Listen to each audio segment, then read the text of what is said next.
ascoltare la radio. Risintonizza i canali radio e troverai anche Radio Libertà, canale 252. la tua radio.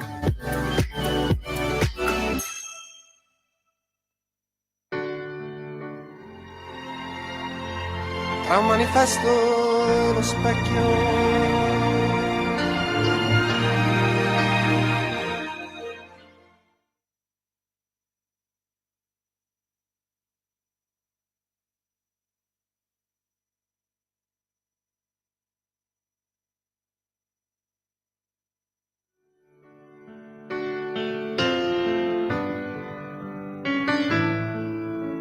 Va ora in onda Liberamente, variazioni e scorribande con Giovanni Sallusti. Eccomi qua.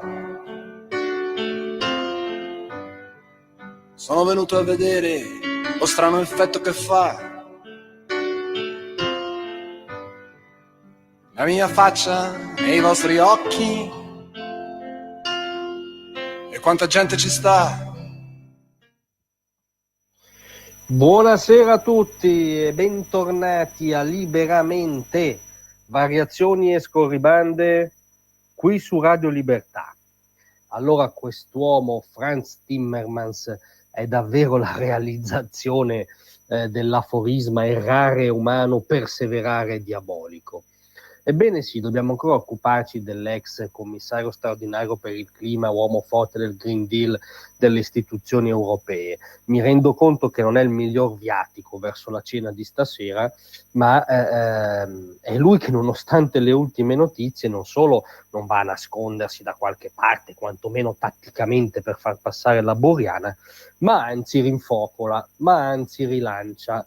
Ha detto infatti, a margine del pre-summit del gruppo dei socialisti europei a Bruxelles, parlando dell'inchiesta molto dettagliata di The Telegraph, ha detto: non ho visto nessuna prova di tutto quello che è stato detto, poi sono delle decisioni di cui non sapevo, in cui non ero coinvolto. Cioè, comunque lui scarica il barile a prescindere. Ma dobbiamo essere chiari, questo è un attacco alla società civile che non piace alla destra.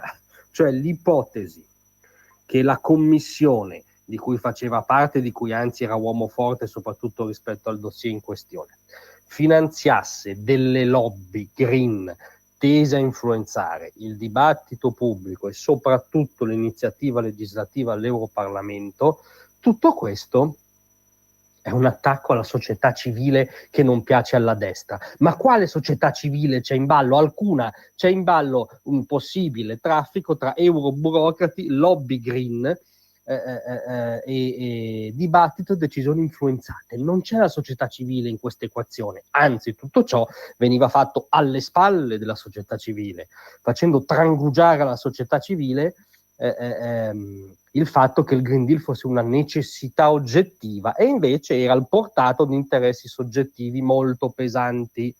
In ogni caso era solo l'antipasto questo, perché poi Timmermans ha aggiunto: se vediamo tutto quello che sta facendo Trump, è evidente che abbiamo bisogno della nostra energia. Non possiamo tornare ad una situazione in cui siamo dipendenti dai russi. Benvenuto Timmermans, potremmo dire meglio tardi che mai, essendo i governi europei di cui lui è sempre stato uomo forte stati la quintessenza del grande abbaglio geopolitico energetico, cioè do le chiavi dell'Europa a Putin pensando che questo non inneschi nessuna conseguenza, no, dal punto di vista dell'istinto imperialista russo, peraltro continuando a farmi difendere a scrocco dal contribuente americano. Ma in ogni caso, la sola maniera sono le rinnovabili, perché un'altra energia non l'abbiamo. Beh, questa è una bugia oggettiva. Anzitutto ci sarebbe quella lievissima opzione che praticano gli stati civili avanzati dell'energia nucleare pulita di ultima generazione, ipersicura, iperperformante, che da sola garantirebbe una buona, non la totalità, ma nessuna fonte in quanto tale da sola, ma una buona fetta di autonomia energetica. E poi ci sarebbe la bizzarra possibilità di abbandonare la follia per cui bisogna dismettere il carbon fossile, bisogna dismettere la produzione classica delle centrali a carbone che altri stati, la Cina ma anche l'America di Trump, stanno viceversa pensando di aumentare. Quindi non è vero che è la sola scelta, è una scelta ideologica, come si diceva sopra, la transizione non è soltanto per l'ambiente o per il clima, infatti non è proprio per l'ambiente o per il clima, è per interessi molto più prosaici, ma è per la nostra libertà.